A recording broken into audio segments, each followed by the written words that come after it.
Good morning सर्व विद्यार्थ्यांना, शुभप्रभात.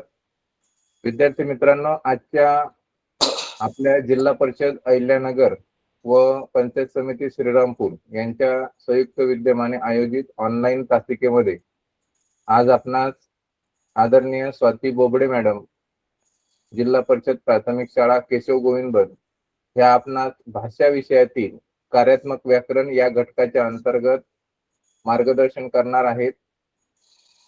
त्यासाठी मी आदरणीय बोबडे मॅडम यांना विनंती करतो की त्यांनी त्यांच्या तासिकेला सुरुवात करावी.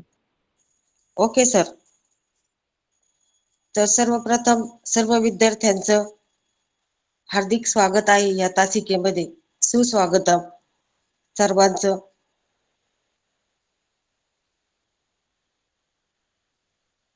तर विद्यार्थी मित्रांनो, मिशन आरंभ अंतर्गत 2026-27 पूर्व उच्च प्राथमिक शिष्यवृत्ती परीक्षा इयत्ता 4थी जिल्हा परिषद अहिल्यानगर पंचायत समिती श्रीरामपूर.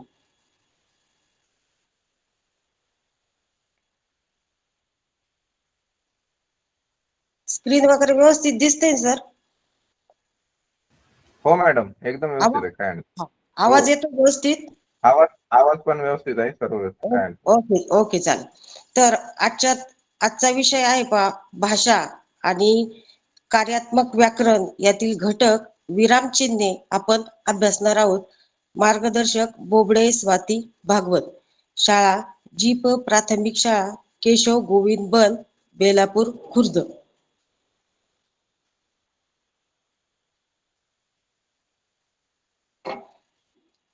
आजचा घटक आहे विराम चिन्हे.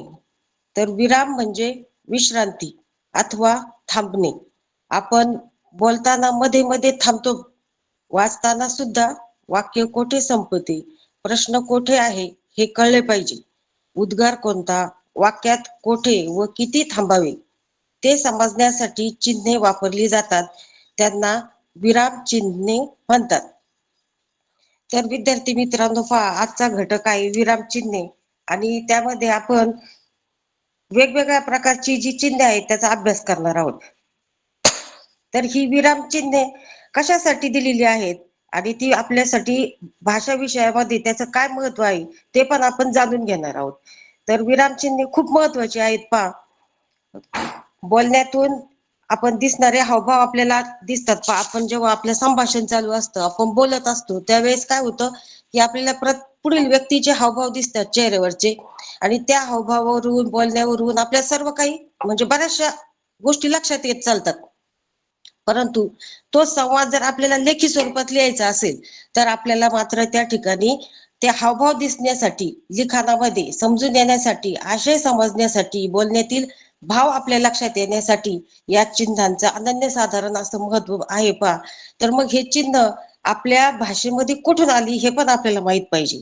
तर विद्यार्थी मित्रांनो, तुम्हाला आश्चर्य वाटेल तर भाषा विषयामध्ये आपल्याला जनरली असं वाटतं की हे भाषा विषयामध्ये आपल्या मराठी विषयामध्येच विरामचिन्ह होती सुरुवातीला, तर नाही. तर ही इंग्रजी भाषेची आपल्याला मिळालेली देणगी आहे. काय सगळ्यांनी ऐका ही इंग्रजी भाषेची आपल्याला मिळालेली ही देणगी आहे. तर मेजर, तुम्हाला नाव लिहून दाखवते स्क्रीनवर. Major candy. कोण दिसतंय सर्वांना? मी नाव लिहून दाखवते. मेजर कॅन्डी नाव लक्षात ठेवा. मेजर कॅन्डी यांनी आपल्याला विरामचिन्हे मराठी भाषेमध्ये तुम्ही घ्यावीत असा आग्रह धरला आणि ह्या इंग्रज अधिकाऱ्याने आपल्याला सुचवल्यामुळं आपण मराठी भाषेमध्ये ती घेतली आणि त्याचं आपल्याला खूप महत्व वाटत आहे. कारण मराठी भाषेला एक सौंदर्य प्राप्त त्यामुळे झालेले आहे.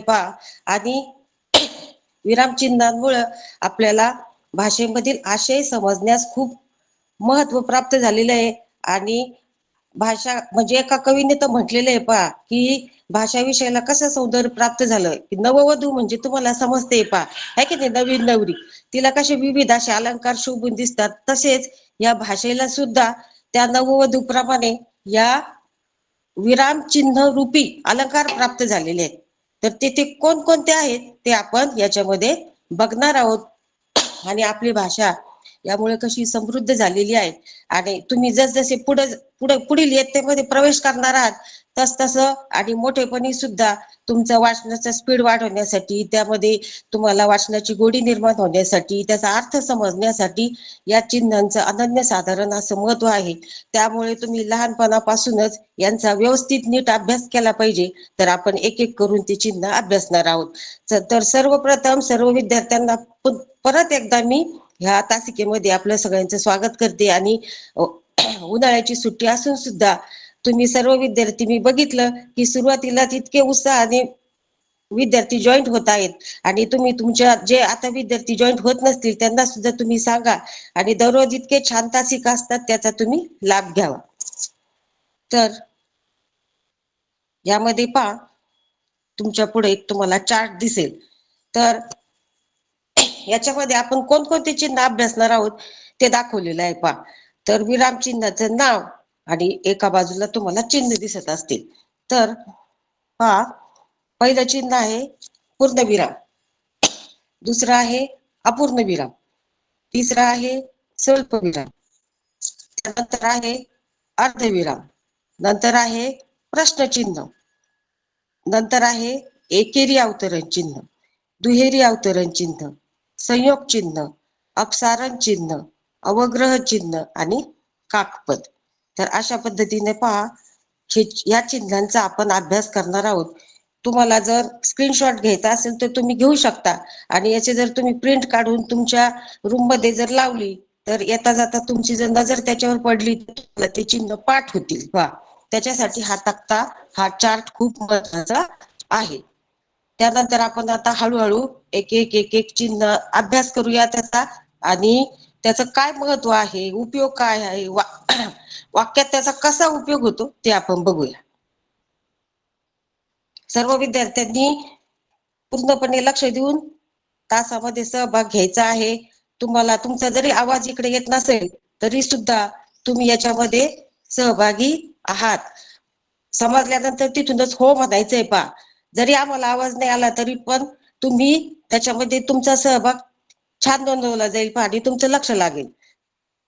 तर पूर्णविराम, पूर्णविरामामध्ये पहा ते चिन्ह कसं आहे ते तुम्हाला या ठिकाणी दिसेल पहा.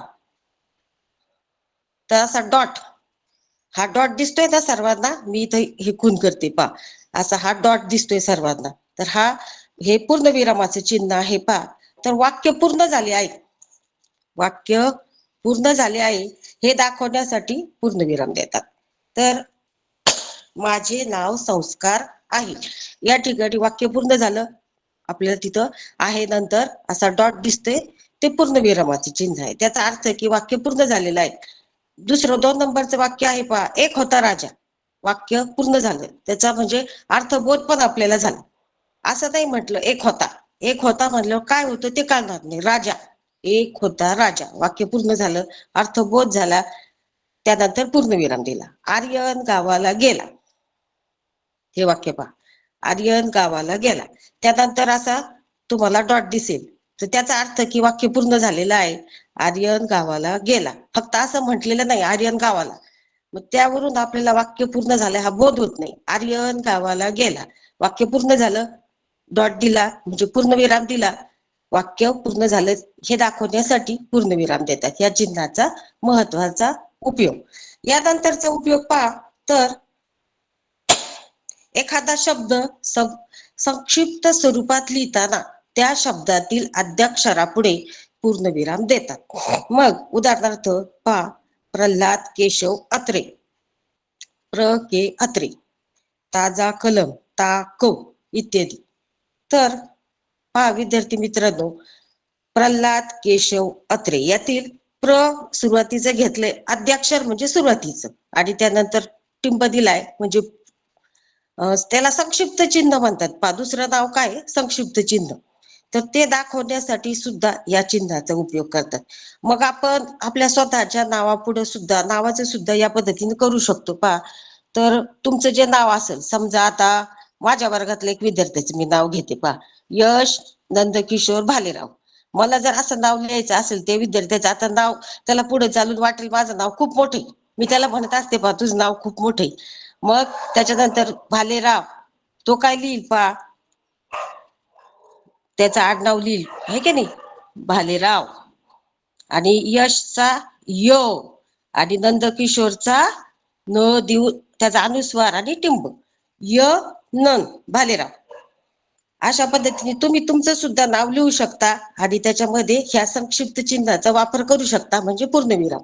त्याला 2 नाव आहेत, संक्षिप्त चिन्ह. तर तुम्हाला कळलं असेल पहा पूर्णविरामचा काय वापर होतो ती. ठीक आहे, आपण आता पुढे जाऊया. तर तुम्हाला पूर्णविराम हे चिन्ह आता नक्कीच कळलं असेल. यापुढील चिन्ह आपण घेऊयात अपूर्णविराम. काय चिन्हाचं नाव आहे लक्ष द्या विद्यार्थी मित्रांनो, मुलांना नीट लक्ष द्यायचंय समोर, आणि समजल्यानंतर हो म्हणायचंय तिथल्या तिथं बसून, म्हणजे तुमचं लक्ष लागेल. तर यानंतरचं चिन्ह आहे पहा अपूर्णविराम. तर अपूर्णविराम कसं दाखवलेलं आहे, 2 डॉट आहे की नाही, पूर्णविरामच आहे एका खाली उभ्या रेषेमध्ये अपूर्णविराम. तर मग याचा उपयोग काय, तपशील किंवा माहिती द्यायची असते तेव्हा अपूर्णविराम वापरतात. मग तपशील म्हणजे काय, तर माहिती आहे आपल्याला एखादी गोष्टी अधिक माहिती द्यायची. तर मग आता उत्तीर्ण मुले, काय उत्तीर्ण मुले, उत्तीर्ण म्हणजे काय, पास आहे की नाही. तर किती मुले उत्तीर्ण झाली, मग त्यांची नाव आहेत पुढे, त्यांची यादी, अनुराग, निशाद, दिशा, वर्गातले जेवढे उत्तीर्ण झाले तेवढे आहे की नाही. त्यानंतर महाराजांची तयारी, महाराजांची तयारी. मग आता तुम्ही आता 4थीला आता प्रवेश केलाय पहा, चालू वर्षी तुम्हाला छत्रपती शिवाजी महाराजांचा इतिहास अभ्यासायचा आहे. त्यामध्ये तुम्हाला प्रतापगडावरील पराक्रम असेल त्यांचे विविध, आता तुम्हाला येणार आहेत एक एक एक एक धडे, त्याच्यामध्ये तुम्हाला दिसणार आहे की मग प्रतापगडावरील पराक्रम आहे पहा, त्याच्यामध्ये शिवाजी महाराजांना जायचंय, मग त्यासाठी त्यांनी लढाईला जायचं आहे की नाही. तर मग त्या ठिकाणी त्यांनी कोणती कोणती तयारी केली, तर त्याच्यासाठी त्यांना काय काय लागलं, चिलखत, जिरेटोप, त्यानंतर वाघनखे वगैरे नाही का, यांची यादी आहे की नाही. अशी ती यादी पुढे समोर येत जाती, आणि हे 2 डॉट आहेत एका खाली एक, हे अपूर्ण एका खाली एक, असं तिरकं नाही. तर अपूर्ण विरामाचं हे चिन्ह आहे, आणि त्याचा अर्थ असा होतो की आपल्याला याच्या पुढे अधिक माहिती द्यायची आहे. तर तुम्हाला लक्षात आलं असेल तपशील माहिती. मग पर्यावरणाचे घटक, 3 नंबरचं पर्यावरणाचे घटक. मग कोणते कोणते घटक आहेत, तर पर्यावरणाचे विविध स्वरूपाचे घटक आपल्याला माहिती आहे की नाही, आपण पण त्याचा एक घटकच आहे पर्यावरणाचा आहे की नाही. त्याच्यावर जीवसृष्टी आहे, त्याच्यानंतर त्याच्यामध्ये झाडे येतात आहे की नाही, वायू, पाणी, हे सगळं सगळं त्याच्यामध्ये येत चालते. तर हे पर्यावरणाचे घटक आहेत, ते कोणते कोणते आहेत ते आपण त्याच्यामध्ये अभ्यासू शकतो. अशा पद्धतीने अपूर्ण विराम याचं काय महत्व आहे किंवा काय उपयोग आहे, तर आपण तपशील किंवा माहिती त्याच्या पुढे देऊ शकतो. तर हे अपूर्ण विरामाचं चिन्ह आहे. त्यानंतर आहे पहा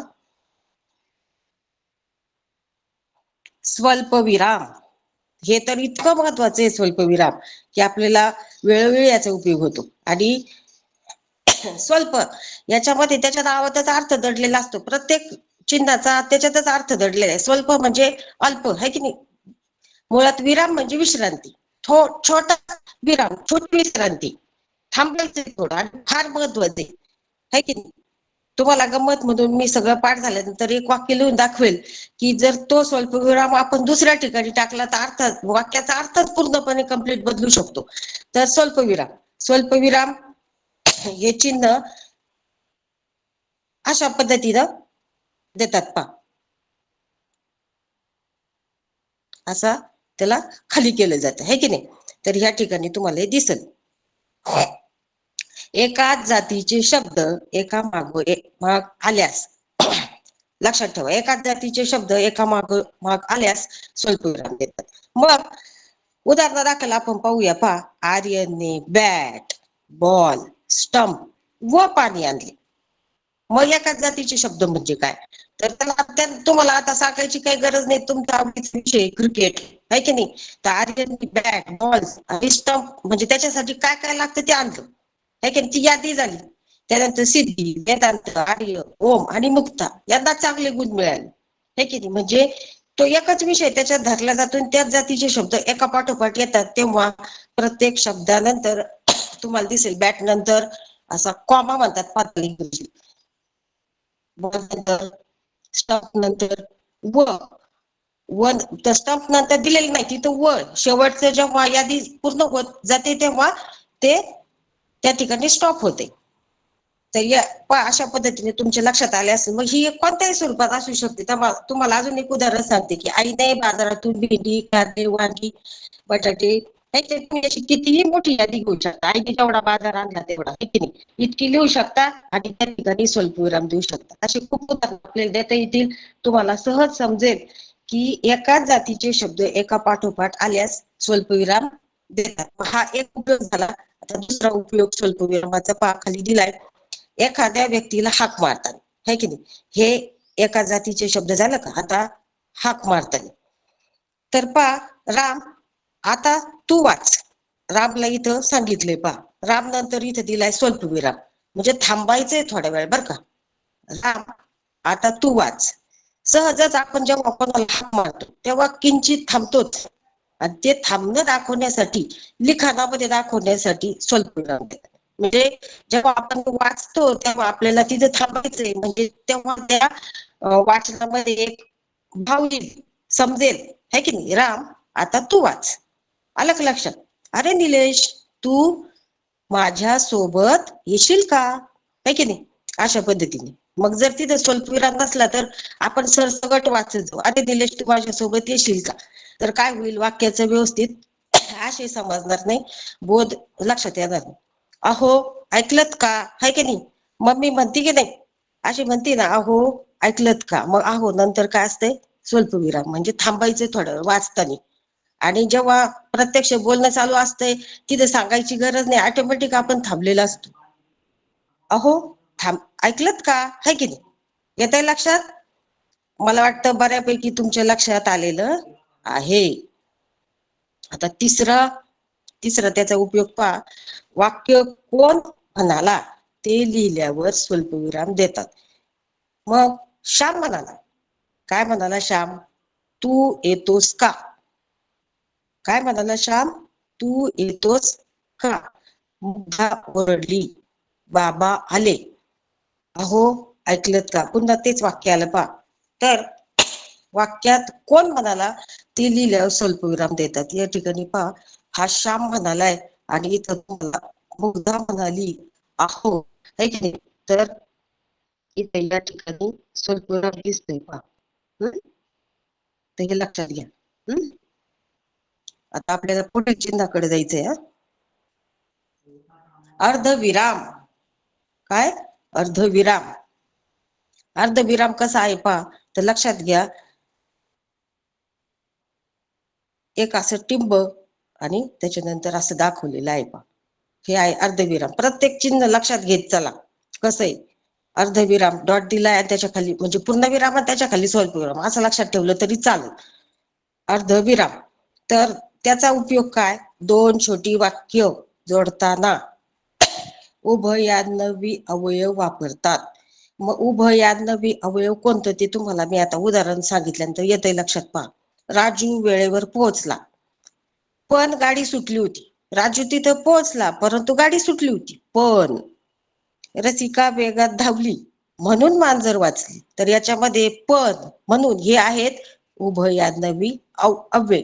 तर त्यांनी ते वाक्य जोडले राजू वेळेवर पोहोचला पण गाडी सुटली होती. मग याच्यामध्ये त्याच्या अगोदर ह्या उभयान्वयी अवयवाच्या अगोदर जे चिन्ह दिलेलं आहे त्याला म्हणायचं अर्धविराम.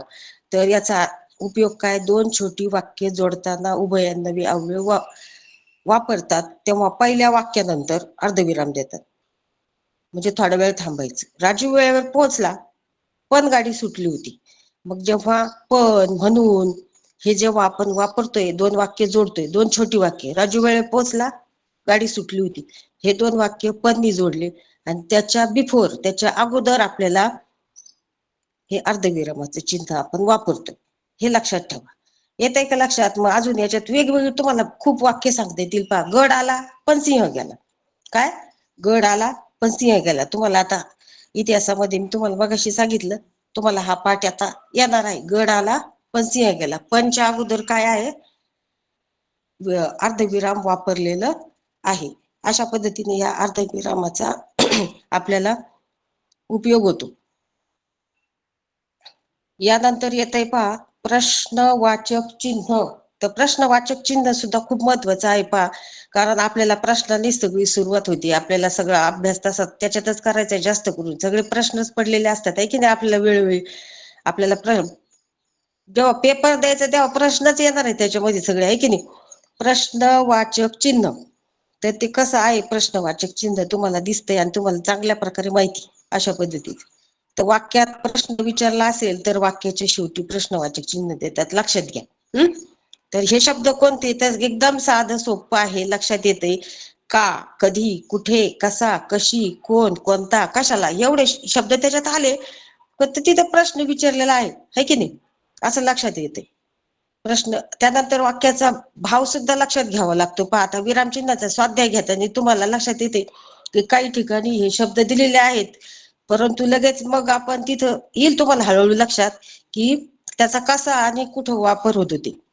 पहा, गाडी आली का, गाडी आली का, याच्यामध्ये काय आहे, प्रश्न विचारलेला आहे. कोण आहे रे तिकडे, तू कधी आलास, अशा पद्धतीने पाहि प्रश्नचिन्ह दाखवलेले आहेत.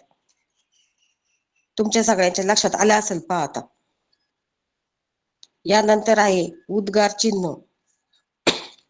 तर उद्गार चिन्ह आश्चर्य, आनंद, दुःख, चीड, राग अशा प्रसंगी जे शब्द किंवा वाक्य तोंडातून बाहेर पडतात अशा शब्द किंवा वाक्य यानंतर उद्गार चिन्ह देतात. उद्गारवाचक शब्द अरे रे, वा, शी, अबब, बापरे, आहा, शब्बास इत्यादी. तर आपल्या बोलताना वेगवेगळ्या प्रकारचे भावना प्रकट होत असतात पहा. आपल्याला एखाद्या ठिकाणी ना आश्चर्य वाटतं पहा, एखाद्या गोष्टीचं नवल वाटतं, कौतुक वाटतं, आनंद. काही ठिकाणी म्हणजे आपल्या जीवनामध्ये वेगवेगळे प्रसंग निर्माण होत असतात, है की नाही. कधी आपल्याला खूप राग येतो, दुःख होतं, आनंद होतो, कधी आश्चर्य वाटतं, कधी चीड येते, है की नाही. अशी वेगवेगळ्या असं भावना असतात आपल्या आणि त्या प्रकट होतात, मग त्या आपल्याला लगेच समजतं त्या भावना प्रकट झाल्या बोलताना. परंतु हे आपल्याला लिखाणात दाखवायचंय, मग ते वाचताना आपला तो बोध लक्षात येण्यासाठी हे चिन्ह फार महत्वाचं आहे. तर ते अशा पद्धतीने दाखवतात उद्गार वाचक चिन्ह. त्याच्याने आपल्याला ह्या चिन्हाच्या वापराने आपल्याला वाचताना लगेच समजते की इथं भावना प्रकट झालेली आहे. मग ते वाक्य लक्षात घेतलं की तुमच्या लगेच लक्षात येणार पहा. 1 नंबरचं वाक्य, अरे रे, मेला रे मेला बिचारा. याच्यामध्ये भावना प्रकट झालेली आहे की नाही. किती सुंदर अक्षर आहे तुझे, काय, किती सुंदर अक्षर आहे तुझे, है की नाही. आपण एकदम याच्याने म्हणतोय, आनंदाने म्हणतोय की नाही. आपल्याला नवल वाटतं, कौतुक वाटतं, तर त्याच्याने ते आपल्याला सांगता येतंय पहा. त्या ठिकाणी आपला भाव प्रकट होतात. वा, तू चांगले काम केलेस, वा, तू चांगले काम केलेस. शाब्बास, एखाद्याला आपल्याला शाब्बासकी द्यायची असेल तर आपण काय म्हणतो, शाब्बास. आणि मग त्यानंतर काय, उद्गार वाचक चिन्ह वाक्य शब्दाच्या शेवटी, वाक्याच्या शेवटी हे उद्गार वाचक चिन्ह आपण देतो. असा त्याचा उपयोग आहे आणि फार महत्वाचा आहे पहा मुलांना. यानंतर आहे अवतरण चिन्ह. काय आहे, अवतरण चिन्ह. तर हे 2 प्रकारचे आहेत पहा मुलांना. काय आहे, 2 प्रकारचे. तर त्याच्यातील पहिला म्हणजे एक प्रकार आहे एकेरी अवतरण चिन्ह. काय, एकेरी अवतरण चिन्ह. तर ते असं अशा पद्धतीने दाखवलेलं आहे पहा, एकेरी अवतरण चिन्ह. मग ह्याचा वापर काय, वाक्यातील महत्वाचा शब्द, वाक्यांश एकेरी अवतरण चिन्हात लिहितात. मग गुरुजी तुला अतिशहाणा म्हणाले.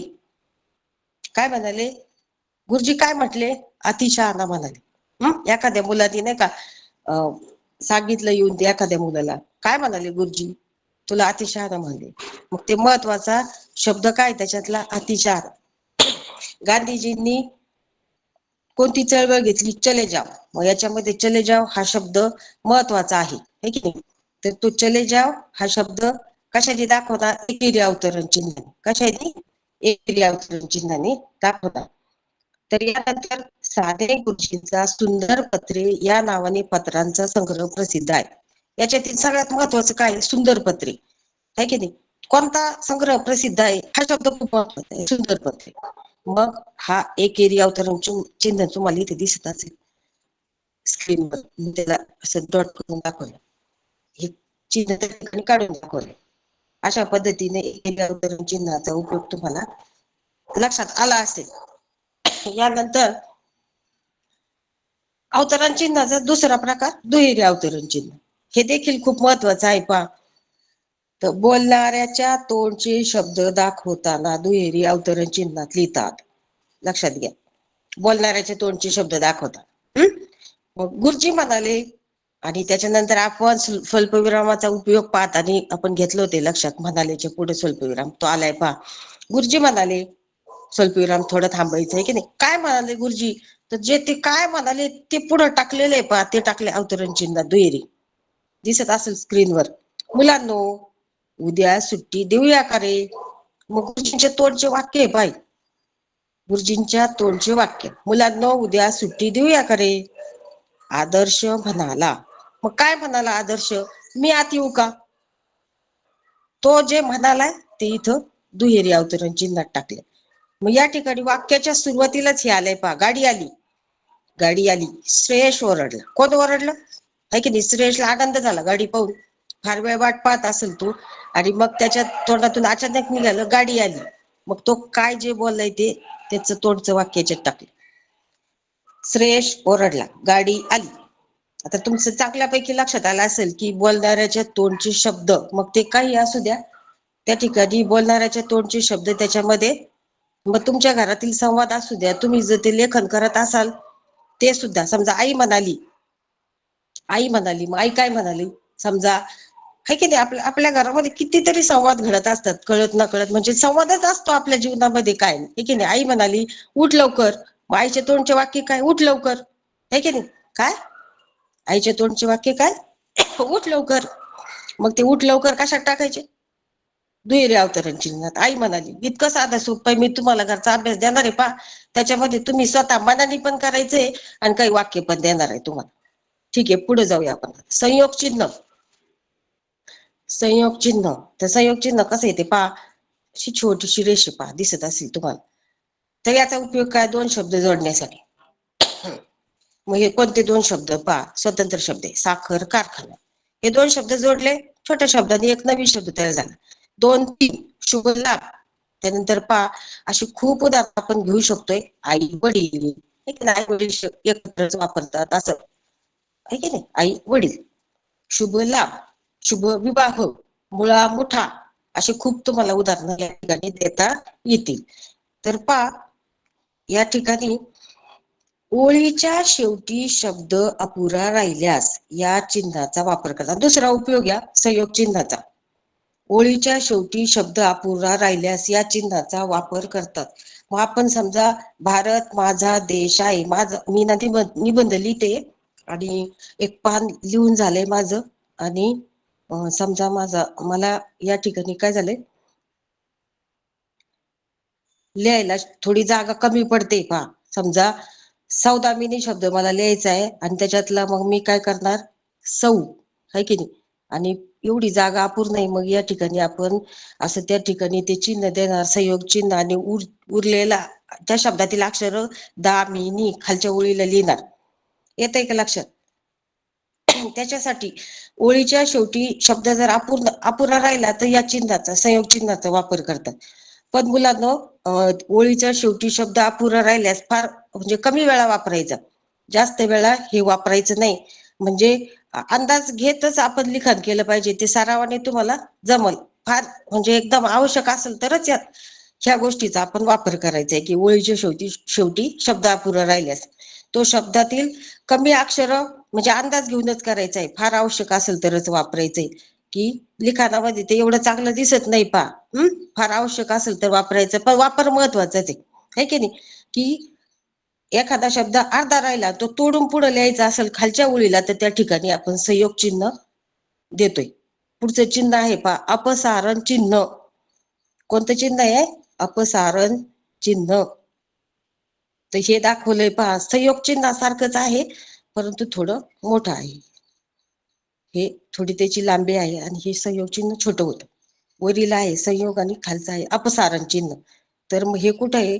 वाक्यातील एखादा शब्द संकल्पनेविषयी त्याच वाक्यात स्पष्टीकरण द्यायचं असेल तर आपण संयोग चिन्ह अपसारण चिन्ह वापरतो. याचं उदाहरण काय? ते मोठे झाड ज्या खाली बसून आपण जेवलो ते वादळात उन्मळून पडले. मग कोणतं ते मोठे झाड? तर ज्या खाली आपण बसून जेवलो आणि ते काय झाले आता? उन्मळून पडले. तो माणूस ज्याने चोरी केली तो पकडला गेला. अशा पद्धतीने पहा म्हणजे त्या माणसाविषयी पुढे बोलत गेलेलं आहे त्याचं स्पष्टीकरण दिलेलं आहे. याला त्यामुळे स्पष्टीकरण चिन्ह पण म्हणतात. ध्यानात घ्या. तुम्ही मोठे झाल्यावर पुढील इयत्तेत गेल्यानंतर हळूहळू हा डिटेल स्टडी तुमचा होत जातो. आता सध्याला आपल्याला अपसारण चिन्ह ध्यानात ठेवायचं, लक्षात ठेवायचं. येते का लक्षात? तर ते मोठे झाड ज्या खाली आपण जेवलो ते वादळात उन्मळून पडले. त्या झाडाविषयी अधिक माहिती सांगितली, पुढं स्पष्टीकरण दिले आणि त्याच्यामध्ये ते अपसारण चिन्ह वापरलेलं आहे. पुढील चिन्ह आहे अवग्रह चिन्ह. तर ते यस सारखं दिलेलं आहे पहा, तुम्हाला दिसत असेल अशा पद्धतीनं. मग याचा वापर काय? एखाद्या शब्दातील विशिष्ट अक्षरांचा उच्चार लांबट करायचा असल्यास त्या अक्षरापुढे अवग्रह चिन्ह वापरतात. तर उदाहरणादाखल अहो या लवकर इकडे, त्याच्यानंतर शू काय म्हटले पहा, शू असं म्हणतोय पहा आपण. तुमचे शिक्षक तुम्हाला वर्गात म्हणत असतील कोणाचाही आवाज नको, मग याचा उच्चार असा दीर्घ केलेला आहे, लांबट केलेला आहे, त्या ठिकाणी असं चिन्ह आपण देतो अवग्रह चिन्ह. यानंतरचं चिन्ह आहे पहा काकपद. तर अधिक माहितीसाठी लेखन करताना राहिलेला शब्द लिहिण्यासाठीची खूण. याच्या अगोदर आपण ओळीमध्ये जर जागा कमी पडली तर संयोग चिन्ह वापरलं होतं पहा. ते शब्द जर अपुरा राहिला असेल तर ओळीमध्ये लिखाण पूर्ण करताना. आता मध्ये जर एखादा शब्द राहिला, हे झालं शेवटला समजा लिहिताना, आता मध्ये जर एखादा शब्द राहिला त्याची पण सोय करून ठेवली पहा. लेखन करताना एखादा राहिलेला शब्द लिहिण्यासाठी खूण. मग मी क्रिकेट खेळतो याच्यामध्ये जर क्रिकेट शब्द विसरला तर मीच्या पुढं हे चिन्ह तुम्हाला दिसते. तर खरं तर इथं ते असं व्यवस्थित झालं नाही, ते चिन्ह असं आहे. याला थोडीशी अशी रेषा आहे पहा अशी.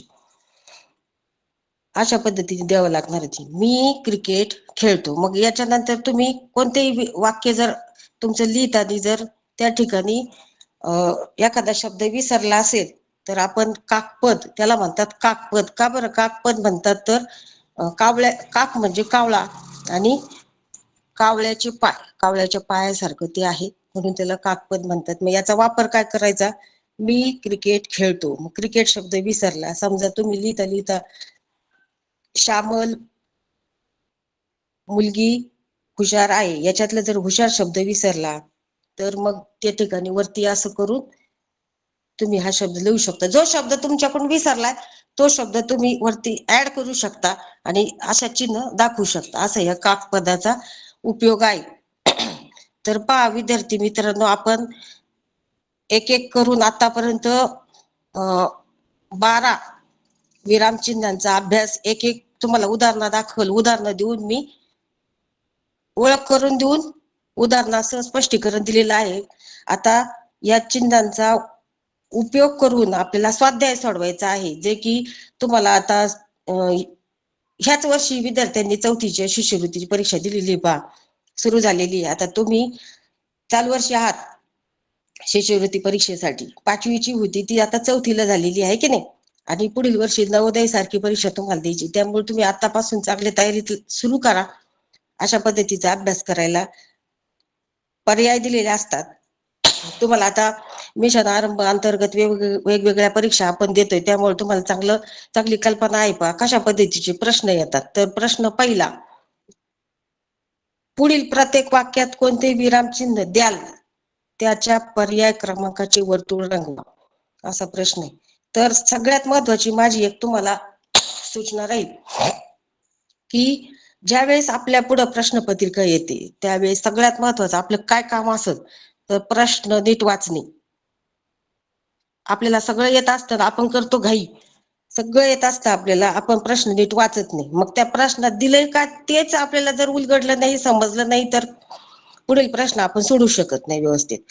कितीतरी वेळेस येत असतं परंतु प्रश्नात सूचना काय आहे तेच आपण गडबडीत वाचलेलं नसतं, त्यामुळे तिथं काय करायचंय हे लक्षात येत नाही आणि येत असूनही आपले 2 मार्क हातचे निघून जातात. तर हे फार महत्वाचं आहे की फक्त ढोर मेहनत घेऊन उपयोग नाही, तर आपल्याला स्मार्ट स्टडी करायचा असतो. स्मार्ट म्हणजे काय तर आपल्याला त्याच्यातले सगळं टेक्निकल बाबी ह्या सगळ्या त्याच्यामध्ये आल्या पाहिजे आणि व्यवस्थित सूचना त्याचा अवलंब केला पाहिजे, वाचल्या पाहिजे, शांतपणे पेपर वाचला पाहिजे, सूचना वाचल्या पाहिजे. मग काय पुढील प्रत्येक वाक्यात कोणते विरामचिन्ह द्याल, कोणते विरामचिन्ह द्याल हे खूप महत्वाचं आहे या ठिकाणी.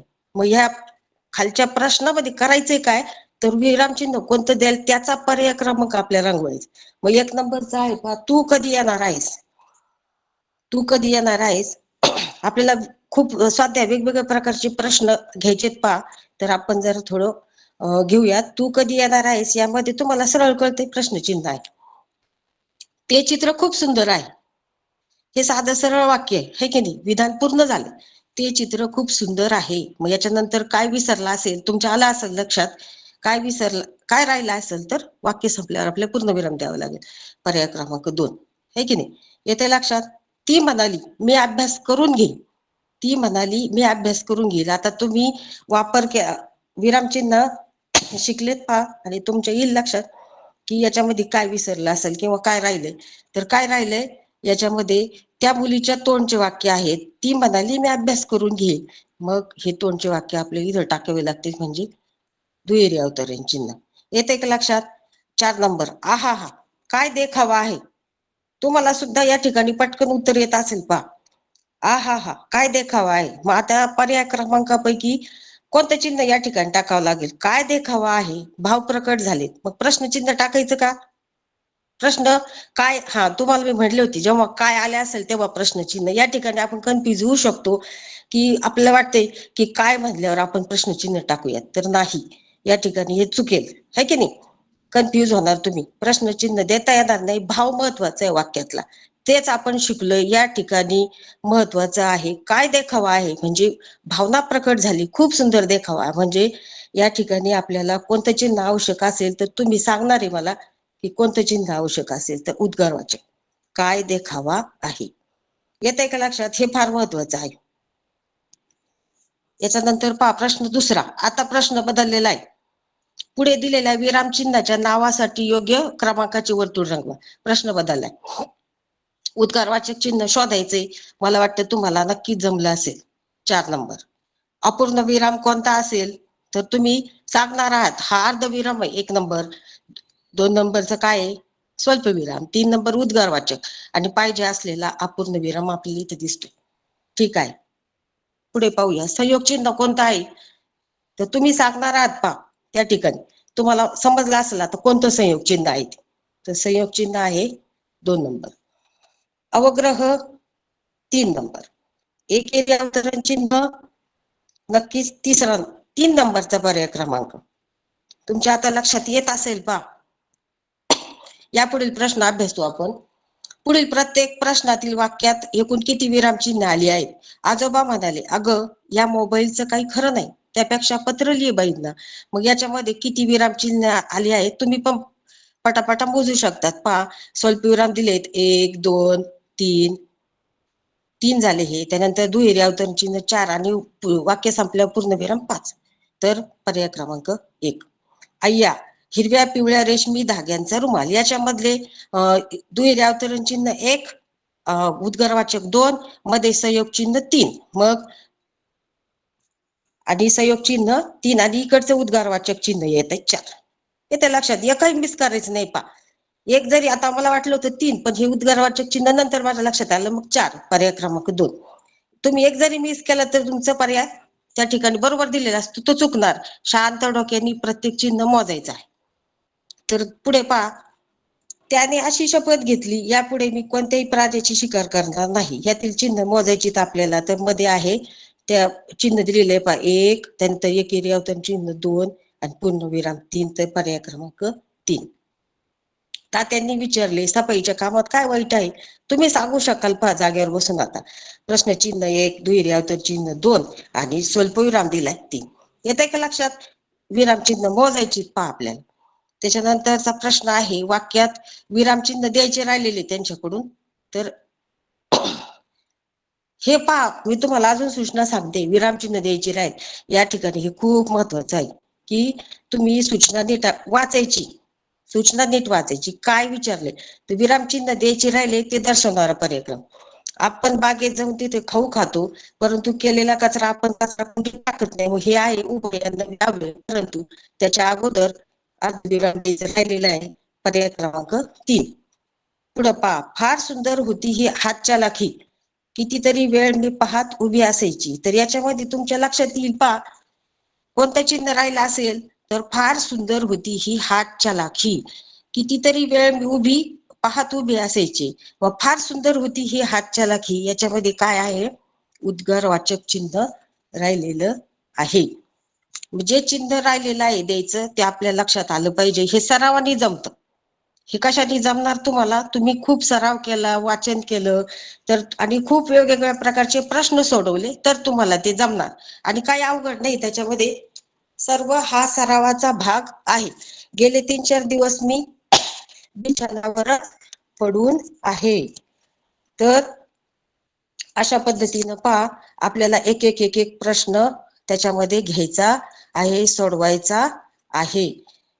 वडील म्हणाले, तुम्ही आता सर्वांनी 1 तास अभ्यास करा. वडील म्हणाले, तुम्ही आता सर्वांनी 1 तास अभ्यास करा. वडिलांच्या तोंडचे वाक्य आहे पहा या ठिकाणी. येते का लक्षात? यापुढील प्रश्न पहा, काय हे चित्र तू काढलेस आहे की नाही? तर याच्यामध्ये उद्गारवाचक चिन्ह द्यायचं राहिलेलं आहे. त्यानंतर का, आम्ही आहोत की. साधना व जया एकदम बोलल्या. साधना व जया काय बोलल्या? का आम्ही आहोत की. का नंतर प्रश्नचिन्ह देणं आवश्यक आहे. अशा पद्धतीनं प्रश्न विचारल्यानंतर नीट अभ्यास करून आपण प्रश्नांची उत्तरे देऊ शकतो. पुढील प्रत्येक वाक्याच्या शेवटी कोणते विरामचिन्ह द्याल त्याच्या पर्याय. पुढचा प्रश्न आलाय पहा, पुढील प्रत्येक वाक्याच्या शेवटी कोणते विरामचिन्ह द्याल त्याच्या पर्याय क्रमांकाचे वर्तुळ रंगवा. तुझ्या मित्राचे नाव काय? तुमच्या लगेच लक्षात येणार पहा मुलांनो. काय विचारलंय तर प्रश्नचिन्ह आवश्यक आहे. शाळेत चित्रकला, रांगोळी, कथाकथन स्पर्धा झाल्या है की नाही? तर याच्यामध्ये पूर्ण विराम इथं प्रिंट करताना राहिला असेल, चित्रकला, रांगोळी, कथाकथन. समजा यापैकी हे चिन्ह आवश्यक होतं, मग पूर्ण विराम द्यायचा राहिला, कारण पर्यायामध्ये पूर्ण विराम दिलेला आहे. स्वल्पविराम जर असेल तर मग आपण त्या ठिकाणी ते दिलं असतं है की नाही? तर पूर्णविराम हे पर्याय त्या ठिकाणी दिलेला आहे. येतंय का लक्षात? पूर्णविराम द्यायचा राहिलेला आहे. बघा हे गाव कसं साजरं गोजरं दिसतंय आता. तर या ठिकाणी कोणतं चिन्ह द्यायचं राहिलं आहे तर भावना प्रकट झालेली पहा. गावाविषयी काय म्हटले? बघा किती छान दिसतंय गाव साजरं गोजरं. तर याच्यामध्ये काय प्रश्न विचारलेला नाही, काय नाही, उद्गारवाचक चिन्ह. पुढील पहा आता, प्रवास कचऱ्याचा, मुलांना आश्चर्य वाटले. मग याच्यामध्ये वाक्य संपल्यावर आपल्याला या ठिकाणी इथं पूर्णविराम देणं आवश्यक आहे. पूर्णविराम द्यायचा राहिलेला आहे. या पद्धतीनं आपल्याला सराव केला तर आपल्याला प्रश्नांची उत्तरं देता येतील. प्रश्न 6वा, खालील प्रश्नातील योग्य उत्तराचा पर्याय क्रमांक शोधा. योग्य उत्तराचा पर्याय, परवा किती कडक ऊन पडले होते. या वाक्याच्या शेवटी कोणते विरामचिन्ह द्याल तर किती.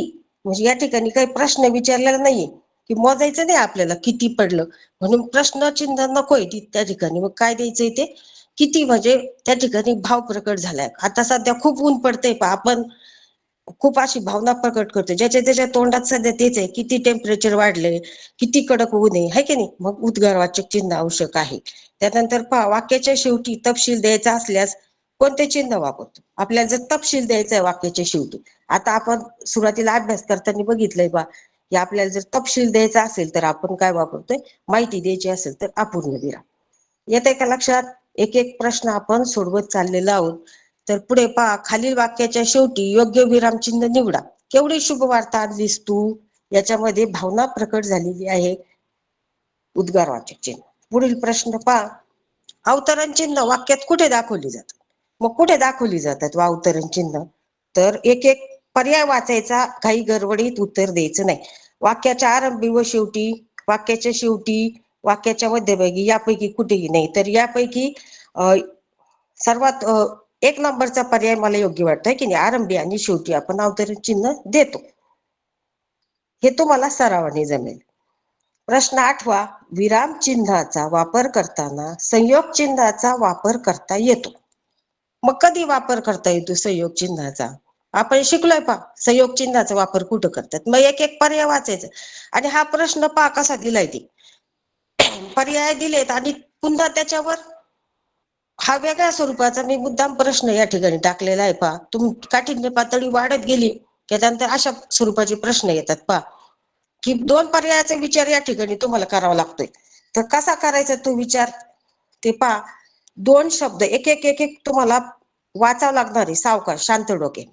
प्रश्न काय, विराम चिन्हाचा वापर करताना संयोग चिन्हाचा वापर 2 शब्द जोडताना, नंबर संबोधना करता, दुसऱ्याचे मत अप्रत्यक्षपणे सांगण्यासाठी ओळीच्या शेवटी शब्द अपूर्ण राहिल्यास.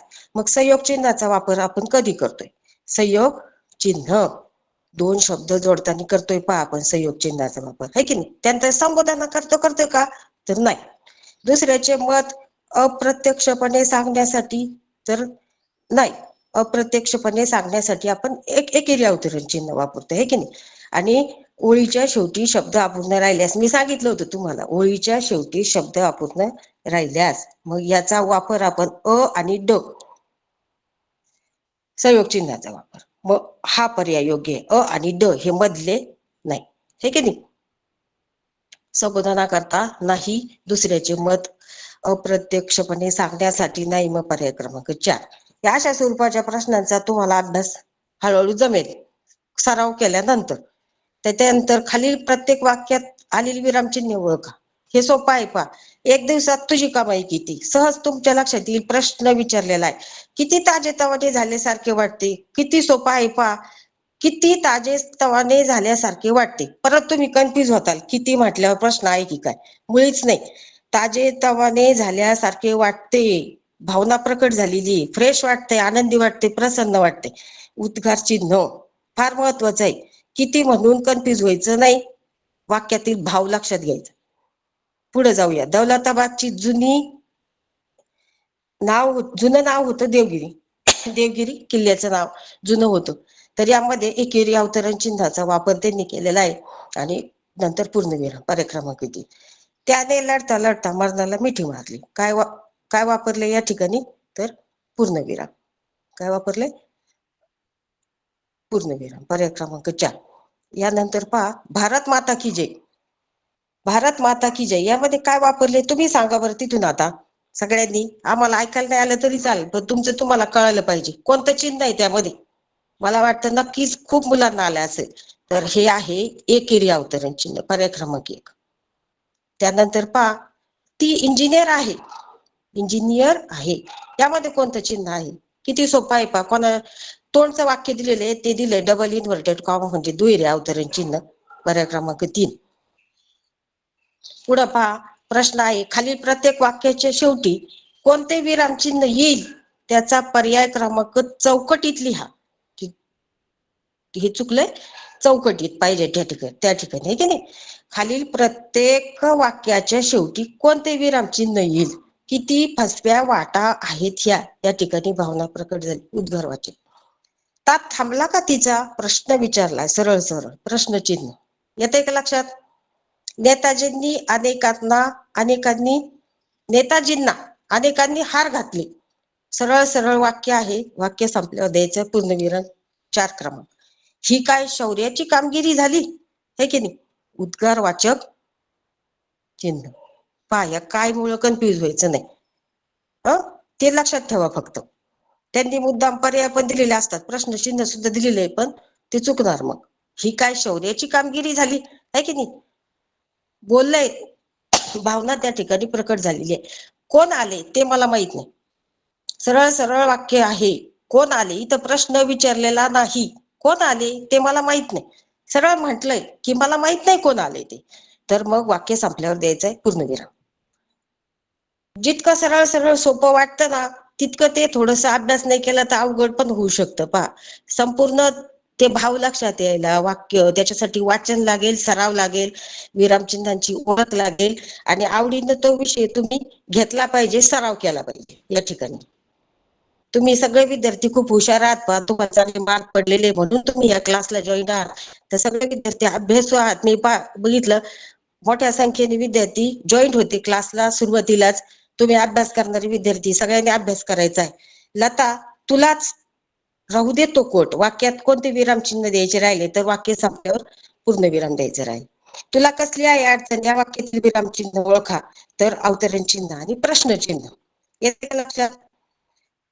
नारळ आणला का बाई, नारळ आणला का प्रश्न विचारलाय, बाईंनी वहिनीला विचारले. कोणी विचारले? बाईंनी विचारलं वहिनीला. काय विचारलं? नारळ आणला का, आहे की नाही? तर याच्यातले विरामचिन्ह विचारले किती आले? दुहेरी अवतरण चिन्ह 1 आणि प्रश्नचिन्ह 2. आणि त्याच्यानंतर पहा, आपण लगेच इकडे येऊन पुढं पर्यायाकडे जाणार. पहा, तर खूप विचार करून व्यवस्थित सोडवायचं, हे राहू शकतं, है की नाही? मग अवतरण चिन्ह 1, प्रश्नचिन्ह 2 आणि पूर्णविराम 3, पर्याय क्रमांक 3. लक्षात घ्या, शांत डोक्याने सोडवायचं आहे. प्राणी पाहण्यासाठी आपण कधी कधी जंगलात खूप भटकतो, पण एखाद्या वेळी एकही प्राणी दिसत नाही. वरील वाक्यात कोणते विरामचिन्ह द्यायचे राहिलेले आहे? तर सोपं आहे. पहा, हे दोन्ही वाक्य ह्या उभयज्ञवी अवयवांनी त्या ठिकाणी जोडलेले आहेत, आणि पण च्या अगोदर आपल्याला अर्धविराम द्यावा लागेल. ठीक आहे, आता पुढे पाहूयात. जंगल वाचनामुळे ओढा, नदी काठ, माळरान, डोंगरदऱ्या, ओहळ्या आणि झाडे झुडपे या सगळ्यांशी जवळीक निर्माण होते. या वाक्यात किती स्वल्पविराम द्यावे लागतील?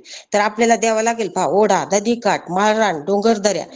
ओहळच्या नंतर देता येणार नाही, कारण तिथं आणि आहे. येते का लक्षात? म्हणून किती मोजा, 1 2 3 4, पर्याय क्रमांक 4. हे 4 तुम्हाला स्वल्पविराम द्यावे लागतील, लक्षात घ्या. बापरे, कितीही गर्दी आणि किती ह्या गाड्या, या वाक्याच्या शेवटी कोणते विरामचिन्ह द्यायचे राहिले आहे? तर या वाक्याच्या शेवटी किती ह्या गाड्या, भावना प्रकट झालेली आहे की नाही? आश्चर्य वाटले, बापरे किती गर्दी आहे, किती ह्या गाड्या, उद्गारवाचक चिन्ह. ऐश्वर्या म्हणाली, सुट्टीत मी चांगला अभ्यास करेन. वरील वाक्यात कोणते विरामचिन्ह द्याल? तर मग आता साधं सोपं आहे, पहा, तुमच्या लगेच लक्षात यायला पाहिजे की सुट्टीत मी चांगला अभ्यास करेल असं ऐश्वर्या म्हणाली. आपण नाही म्हटलं, ऐश्वर्या म्हणाली. मग हे टाकायचंय, कशात टाकायचंय? अवतरण चिन्हात, दुहेरी बोलणाऱ्याचे तोंडचे वाक्य, आहे की नाही? हे द्यायचं राहिलंय, म्हणजे पर्याय क्रमांक 4 घेऊयात, अवतरण चिन्ह. येते का लक्षात? तर पहा विद्यार्थी मित्रांनो, तुमच्याकडून खूप वेगवेगळ्या स्वरूपाचे प्रश्न सोडून घेतलेले आहेत. मला असं वाटतं नक्कीच तुम्हाला विरामचिन्ह कळालीत आणि त्यांचा उपयोग कळालाय. त्याच्यानंतर स्वाध्यायातून कशा स्वरूपाचे प्रश्न येऊ शकतात तेही कळाले. फक्त आता राहिले तुमचा अभ्यास करायचा. तुम्ही ते स्वाध्याय वेगवेगळ्या प्रकारचे सोडवायचे भरपूर, आणि ह्या घटकाचा अभ्यास जर केलात मन लावून तर तुम्हाला नक्कीच भविष्य काळात त्याचा खूप फायदा होणार आहे. तुमची भाषा पण त्यामुळं तुम्हाला कोडी लागणार आहे या विषयाची, आणि तुम्ही वाचन पण करायला लागणार आहे. तरी हे विरामचिन्ह फार महत्वाचे आहेत प्रत्येक घटकाचा. पहा, तुम्ही छान अभ्यास करायचा आहे, लहानपणापासून चांगली सवय लागली तर ती आपल्याला पुढे उपयोगी पडते. पहा, मन लावून अभ्यास करायचा आहे आणि प्रत्येक घटक नीट समजून घ्यायचा आहे. तर तुम्हाला मी आता गृहकार्य देते. पहा, तक्ता पूर्ण करा. तुम्ही याचा स्क्रीनशॉट घ्या बरं, पटकन याचा स्क्रीनशॉट घ्यायचा आहे. मी तुम्हाला आणखी सरावासाठी बरेच देणार आहे, उतारे देणार आहे, वाक्य देणार आहे. तुम्ही स्क्रीनशॉट साठी रेडी राहायचे. घ्या स्क्रीनशॉट घ्या याचा. तर तक्ता पूर्ण करा. हा तक्ता तुम्हाला पूर्ण करायचा आहे. पूर्ण कसा तक्ता आहे, याच्यात काय आहे तर पूर्ण विराम आहे ते चिन्ह तुम्ही दाखवायचं. त्याचा उपयोग काय आहे तर तुम्ही लिहायचा इथं काय उपयोग आहे, काय उपयोग आहे पूर्णविरामचा, तर वाक्य पूर्ण पूर्ण झाले आणि संक्षिप्त चिन्ह म्हणजे संक्षेप दाखवण्यासाठी, हे की नाही. अर्धविराम, दोन छोटी वाक्य जोडताना, आणि कसा अर्धविराम आहे ते लक्षात आलं पाहिजे, खूप महत्वाचं. स्वल्पविराम कसा आहे, प्रश्नवाचक चिन्ह कसं आहे, उद्गारवाचक कसं आहे, अपूर्ण विराम कसा आहे, आणि एकेरी अवतरण चिन्ह कसं आहे, दुहेरी अवतरण चिन्ह कसं आहे, हे तुम्ही या ठिकाणी सगळं काय करायचंय, लिहायचंय, आणि उपयोग पण लिहायचाय. घेतला का स्क्रीनशॉट? हा तक्ता तुम्ही पूर्ण करा, हा घरचा अभ्यास आहे. आणखी तुम्हाला काही उतारे देणार आहे पहा, त्याचा स्क्रीनशॉट घ्यायचा आहे. तर हा सराव प्रश्न पत्रिका क्रमांक 1, याचाही स्क्रीनशॉट घ्या. याच्यात काय दिलेलं आहे पहा, खालील प्रत्येक वाक्यात योग्य विरामचिन्ह भरा. मग राम घरी आहे, याच्यामध्ये वाक्य संपले, पूर्णविराम. वाक्य संपले, वाक्य संपल्यावर द्या पूर्णविराम. आई स्वयंपाक करते, बाबा वर्तमानपत्र वाचतात, दोन वाक्य आहेत, है की नाही. इथं स्वल्पविराम, दोन वाक्य आहेत. शाळेत वेळेवर पोहोचा, नाहीतर उशीर होईल, है की नाही, अर्धविराम इथं. मित्रा शुभेच्छा, उद्गारवाचक चिन्ह. तो म्हणाला मला भूक लागली आहे, मग त्याचं वाक्य आपल्याला टाकायचं अवतरण चिन्ह, त्यांनी इथं स्वल्पविराम. अशा पद्धतीने तुम्ही हे विराम चिन्ह तुम्ही भरायचे याच्यामध्ये. हा स्क्रीनशॉट घ्या, दुपारी अभ्यास करा. त्यानंतर पहा, पुढचा संच तुम्हाला तुमच्यासाठी देत आहे पहा, याचा स्क्रीनशॉट घ्या आणि हा अभ्यास दुपारी करा. याच्यामध्ये विरामचिन्ह तुम्ही टाकायचे आहेत की कोणतं विरामचिन्ह या ठिकाणी येणार आहे. घेतला का? याच्यानंतर पहा, सराव प्रश्नपत्रिका संच क्रमांक 3, याच्यामध्ये ही विरामचिन्ह तुम्ही टाकायची आहेत. तुम्ही जर हा अभ्यास केला तर तुमचा खूप फायदा होणार आहे पहा. मला वाटतं घेतला असेल तुम्ही स्क्रीनशॉट. त्याच्यानंतर पुढं तुम्हाला अभ्यास खूप दिलेला आहे पहा, भरपूर अभ्यास दिलाय. सुट्टी आहे, दुपारी तुम्ही ह्या घटकाचा जर आज एवढा अभ्यास केला तर मला असं वाटतं तुम्ही कधीच विसरणार नाही विरामचिन्ह, आणि तुम्हाला आवड निर्माण होईल. याच्यावरील प्रश्न तुम्ही उत्तर, याचे मार्क तुम्ही घेणार म्हणजे घेणार. घेतला का? पहा, याच्यानंतर एक पहा, असा तुम्हाला एक नमुन्या दाखवते की हा उतारा आहे विराम चिन्ह रहित. म्हणजे याच्यामध्ये काय आहे की विरामचिन्ह दिलेले नाहीत. राहुल मला विचारू लागला, तू उद्या शाळेत येणार आहेस का? तर हा पहा, असा हा उतारा आहे. याचा घ्या तुम्ही स्क्रीनशॉट, तुम्हाला घ्यायचा असेल तर घ्या. आता विरामचिन्हाचा वापर करून हा उतारा कसा असेल हे पुढील याच्यात दाखवते मी. याचा स्क्रीनशॉट घ्या म्हणजे तुम्हाला तुलना करता येईल, बघता येईल. ठीक आहे, पहा. तर हा वरील उतारा वापर करून दाखवलाय पहा मी इथं, विथ पंक्च्युएशन, म्हणजे विरामचिन्हाचा वापर करून. तुम्ही याचा स्क्रीनशॉट घ्या. राहुल मला विचारू लागला, आणि पहा इथं दुहेरी अवतरण चिन्हात टाकलं, तू उद्या शाळेत येणार आहेस का? प्रश्नचिन्ह पण आहे. वापर कसा करायचा आहे प्रश्न याचा, विरामचिन्हांचा. मी आनंदाने म्हणालो, शेवटचं पहा, हो नक्कीच, इथं उद्गारवाचक चिन्ह. याचा स्क्रीनशॉट घ्या. इथं अर्धविराम सुद्धा वापरलेला आहे पहा, दोन वाक्य जोडलेत, कारण ह्या उभयान्वी अवयवाने. येत आहे का लक्षात? याचा स्क्रीनशॉट घ्या म्हणजे तुम्हाला त्याचा वापर कसा करायचा ते कळतंय. की वरील हा उतारा, तोच उतारा विरामचिन्ह रहित, आणि तोच उतारा विरामचिन्हांचा वापर करून. आता ह्या उतार्याचा पण तुम्ही स्क्रीनशॉट घ्या. खालील उतारा वाचा आणि ह्या संपूर्ण आता याचा मी तुम्हाला नमुना दाखवलेलं नाही, तुम्ही स्वतः भरायचं हे.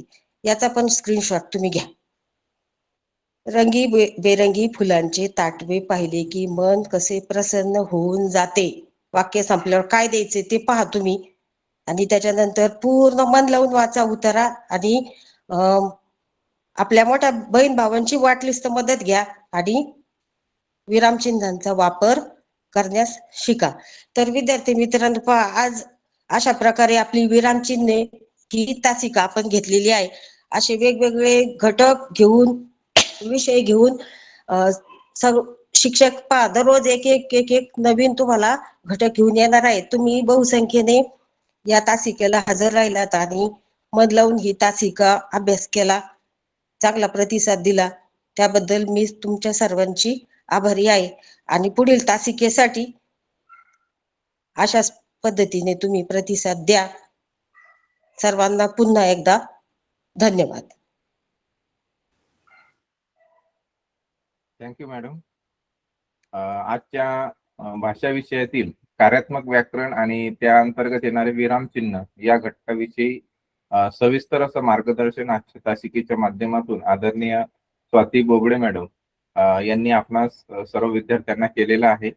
निश्चितच त्यांनी केलेल्या मार्गदर्शनाचा आपला सर्व विद्यार्थ्यांना फायदा होणार आहे.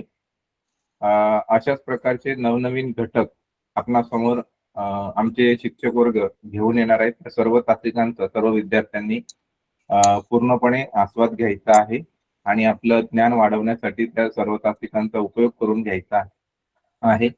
या आजच्या तासिकेच्या माध्यमातून आपणा सर्वांना परिचित शुभेच्छा देतो आणि थांबतो. धन्यवाद.